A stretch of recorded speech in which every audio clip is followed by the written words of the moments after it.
Bonsoir et bienvenue dans Comprendre le monde. Quelques minutes pour comprendre les éléments du quotidien qui ont parfois une répercussion mondiale. Aujourd'hui avec Patrick, nous allons parler de la dissolution de l'Assemblée nationale française et les problèmes ou les répercussions sur les sociétés africaines. Bonsoir Patrick. Bonsoir. J'espère que tu es bien installé. Très bien installé. Aujourd'hui on va parler de la bonne France. Ah ouais, la vieille France. Bleu, blanc, rouge. ouais. Et du fromage et du pain. Et du fromage, du pain. Parce qu'en réalité, ce sont leurs seules matières. Le vin aussi. Le vin, Mhm. ouais. Ah oui, le vin vient Le vin de... aussi. Ouais, exactement, super. Mhm. Et justement, le FMI traite la France de mauvais élèves en ce qui concerne les finances. Et pourtant, nous apprenons tout de la France et ce sont nos professeurs. Donc, nous sommes déjà finis ou quoi? Sorte de professeur, c'est bon d'entrer ça. Bon, les Français, oui, c'est vrai que le FMI a épinglé la France disant que ils font partie des mauvais élèves. Je pense que c'est 7 pays, 7 mauvais élèves en termes de discipline budgétaire.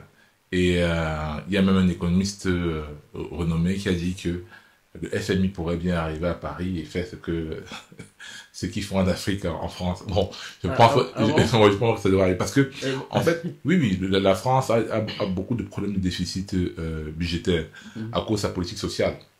Il faut comprendre que en France, on paye les chômeurs, en France, la santé est gratuite, en France, lorsque vous finissez c'est-à-dire que lorsque vous payez votre travail, que vous avez cotisé, vous gardez votre salaire, près de 100% de votre salaire peut-être pendant 2 ans, Wow. 3 ans, et que l'État paye. Oui. Ils ont un système de retraite qui est par répartition, ça veut dire que les actifs payent pour ceux qui sont en retraite, avec des gens qui vivent de plus en plus vieux. Il faut comprendre que dans les années 60, 70, les gens mouraient peut-être à 70, 75 ans. Aujourd'hui, c'est 88, 89 ans. Donc, pour dire que c'est 10 ans qu'il faudra encore cotiser.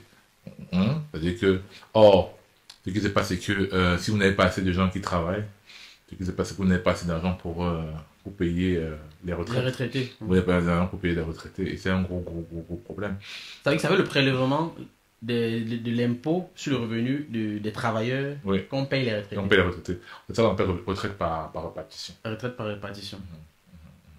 Il y a d'autres modèles avec les fonds de pension. Mais comment ça se fait qu'avec tout ça, pour le FMI, ils sont des mauvais élèves? Justement, ça je disais justement parce qu'effectivement, il y a eu, ils ont refusé, bon, c'est tout un débat actuellement, notamment ce qui a mené à la fronde ou bien au résultat qu'il y a eu aux élections européennes.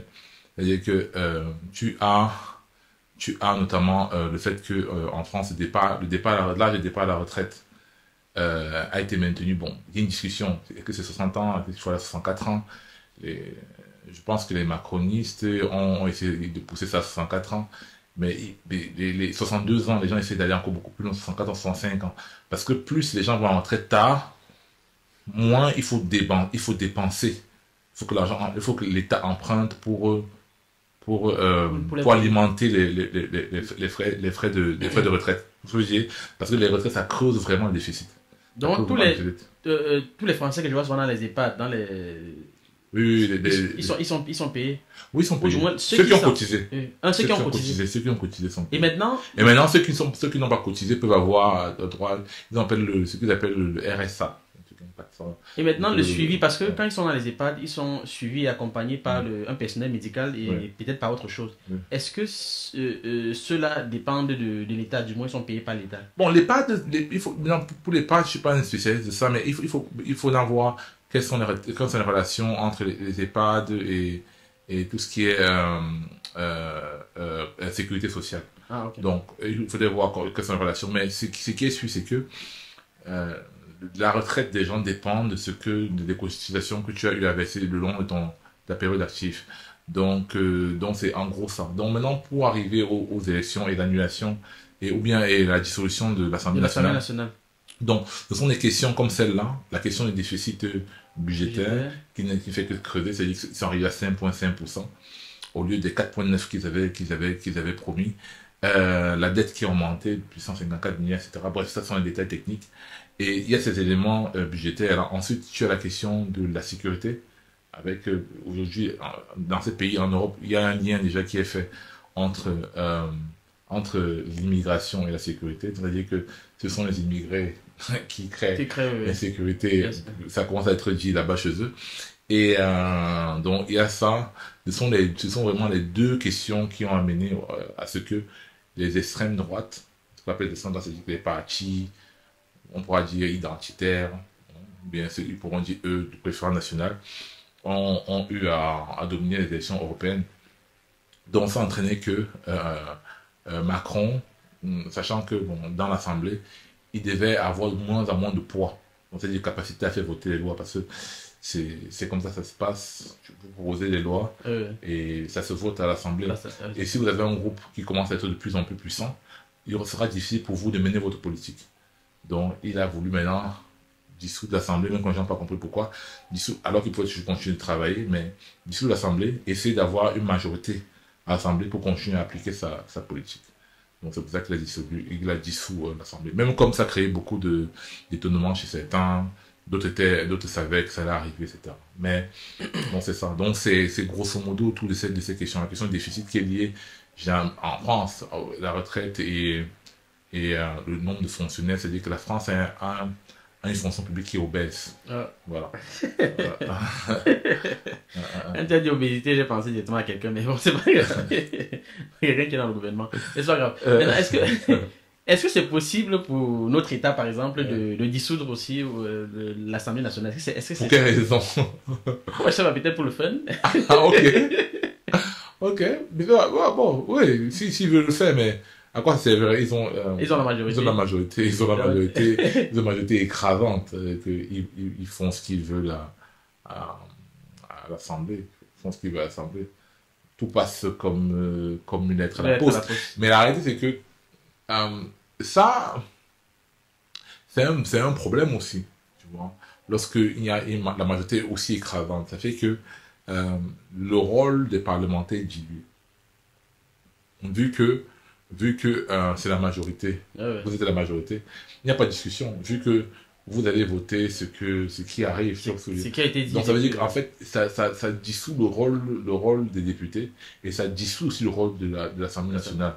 En gros, donc ça veut dire le fait qu'il n'y ait pas de dynamisme dans ces choses, il n'y ait pas de pluralité d'opinion, etc. Bon, peut-être qu'il y a des discussions, on n'en sait rien, je ne suis pas à l'intérieur, mais de visu comme ça, voilà, on a l'impression que ce n'est pas le cas, et donc par conséquent, ça fait que les rendez-vous qui sont entre le gouvernement et l'Assemblée, où le gouvernement amène des mesures qu'il veut appliquer, et l'Assemblée discute, etc., ça n'a pas trop de sens. Vu qu'à la fin de la journée, on sait que les gens vont voter pour ce qui a été décidé, sur ce sujet. Voilà. Et il n'y a pas possibilité vraiment d'enrichir les textes. Bon, j'ai un ami, ça n'a rien à voir, qui m'avait dit qu'il ne pense pas qu'on peut avoir un député qui est macho. Parce que les députés, leur rôle c'est d'applaudir tout simplement. Avec une main, il ne pourra pas le faire. Bon, est-ce qu'il y a un impact maintenant économique entre la dissolution de l'Assemblée nationale française et nous, Africains? Parce qu'on sait qu'on est toujours liés avec, pas les liens historiques. Non, c'est pas seulement les liens historiques. La zone euro reste notre premier partenaire économique et la France reste un partenaire. C'est un partenaire majeur. On parle français, toi et moi. On a une relation culturelle, etc. Tout ça. Donc, il y aura un impact, on dira à moyen terme. Mais là, comme ça, ce ne sera pas facile. Un des éléments, par exemple, sur lesquels il peut y avoir un impact, c'est la question de l'immigration. Notamment si les partis entre guillemets d'extrême droite, c'est-à-dire le Rassemblement national, montent au pouvoir. De toute façon, l'atmosphère qui est dans ces pays, parce que ce n'est pas seulement la France, qui est en Europe aujourd'hui, c'est vraiment de fermer les frontières. On a vu récemment que la Grande-Bretagne a signé un accord avec le fameux Rwanda, où les demandeurs d'asile, c'est-à-dire que si tu arrives en Angleterre de manière illégale, tu entres dans et que tu demandes l'asile politique par exemple, on t'envoie, on te met dans un vol pour le Rwanda, et c'est là-bas que tu vas demander ta demande d'asile. Ah bon? Oui, c'est assez inédit. Donc pour dire qu'il y a des vraies réflexions comme ça qui ont lieu en Europe, et je pense que ce sera une des choses majeures. Un des éléments majeurs, c'est-à-dire qu'il y aura plus de difficultés pour les gens d'arriver en Europe. Ça veut dire aussi qu'il y aura un durcissement au niveau les gens qui prennent la route, c'est-à-dire il y a un truc qu'on appelle Frontex, qui est, c'est la police des frontières, Ah, ok, ok. qui a été voté, un budget qui a été voté euh, par, par l'Union européenne pour protéger les Les frontières entre frontières. l'Afrique, pas française, entre l'Afrique et l'Europe. Et les revues, oui. Voilà. Donc, certainement, il y aura encore beaucoup plus d'allocation de budget de ce côté-là pour lutter contre les migrants clandestins, comme on les appelle. Ouais, ouais. Et voilà, je pense que ça, c'est un des impacts. Mais en tout cas, l'autre impact qu'on verra, à long terme, je pense que ce sera beaucoup plus sur la question des rapports. Les rapports vont être beaucoup plus entre les Africains et les Français. Si, bien sûr, c'est ce pan-là qui l'emporte des rapports de force et non plus des rapports qui sont basés sur les droits humains, l'histoire qu'on a ensemble, etc., etc. Donc ça vous dit quoi de manière concrète? Les Européens auront un regard, auront un rapport beaucoup plus froid et non basé sur les droits de l'homme que non, par exemple simple. Au lieu d'acheter par exemple le cacao pour avoir un prix équitable, on achètera le cacao au prix qui est affiché, au prix qui est affiché là. Je veux dire, au lieu de vouloir faire l'agriculture équitable, je veux dire. Donc, c'est-à-dire que dans les relations internationales, ce sera beaucoup plus les rapports de force. C'est pas ma spécialité, mais beaucoup plus des rapports de force. De force. Oui, et moins des choses basées sur les droits de l'homme, c'est des choses, les considérations, les normes. Bon, voilà. Je pense que c'est beaucoup plus ce genre de rapports-là qui auront lieu. On peut même le voir, notamment avec la question de ce qu'ils appellent le QTF, mais bon, on parlera de ça.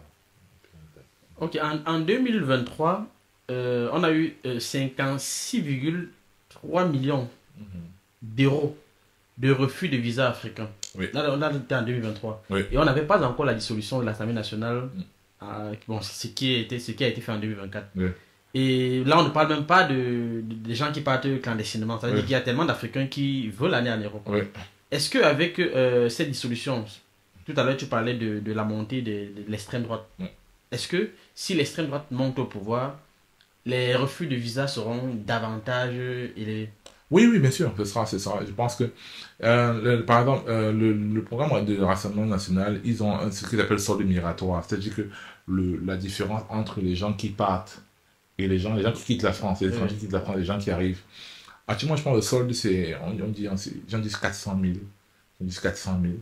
Et c'est-à-dire qu'il y a 400 000 personnes qui entrent en France en solde chaque année, entre guillemets. Voilà. Mais, les 400 000 là, c'est pas seulement les Africains, c'est tout le monde. Mais maintenant, ils veulent faire un solde migratoire de 10 000. Donc 390 000. Tu as un peu le niveau de chute. Ouais. Ça veut dire que ça n'a pas directement sur les visas. Tu vois. Si tu réduis aussi drastiquement le nombre d'entrées sur ton territoire, ça crée directement un impact fort sur les visas. Mais maintenant, c'est là où maintenant l'hypocrisie vient. Parce que la réalité, c'est que si tu réduis les visas comme ça, il faut dire aux gens de ne pas envoyer le demande. Il faut même pas accepter leur argent. C'est ce que je dis. Or, le problème, c'est qu'il n'y aura pas de communication. Bon, en tout cas, on attend. On va pas préempter. C'est quand on dit qu'il y a refus là, c'est pas genre on te rembourse. Bien sûr, on ne rembourse pas. Parce que la réalité, c'est que si tu dis ça, je pense que normalement, s'ils sont responsables, ils doivent venir dire dans les ambassades aux gens que bon, cette année au Cameroun, on va donner 5 000 visas. Donc les gens peuvent savoir que bon, si c'est 5 000 visas que la France donne, peut-être qu'il faudrait que j'envoie mes dossiers ailleurs. Mais je doute que ce soit le cas, parce que quand il y a 53 millions de refus, je ne pense pas qu'ils aient publiquement montré que c'était ça leur politique. Ils ont simplement refusé les visas. On peut dire que ce n'est pas comment on dit ça, la dissolution de l'Assemblée montre que c'est la tendance, mais ça a commencé, c'est une tendance de fond, ça a commencé depuis la réduction, ça veut dire essayer de réduire les visas qu'on donne aux Africains, notamment aux Africains et aux Arabes. Donc maintenant, là, l'hypocrisie, bon, ce qu'on peut appeler l'hypocrisie, pour qualifier ça carrément d'hypocrisie, parce que si tu regardes maintenant aussi, les 53 millions là, c'est largement suffisant pour faire fonctionner toutes les ambassades, par exemple, françaises en Afrique. Waouh! 53 millions d'euros. Ouais. 53 millions d'euros. Et là, nous sommes en une année. En une année.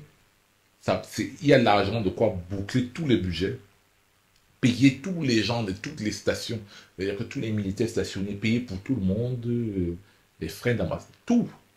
C'est-à-dire que, y compris les agendas culturels, tout. Non, les soldats qui viennent aider les... C'est-à-dire sur le que front. les 53 millions sont Ouais. capables de gérer quand même pas mal de charges. Pas mal de charges. Pas mal de charges. Et là, on a parlé que des Parce que refus. si tu mets un fonctionnaire, si tu mets que ça te coûte 10 000 euros d'avoir une personne, ce qui n'est pas le cas. Mais c'est sûr que ça te coûte 10 000 euros pour avoir une personne. Si tu as même 200 personnes, ça fait combien?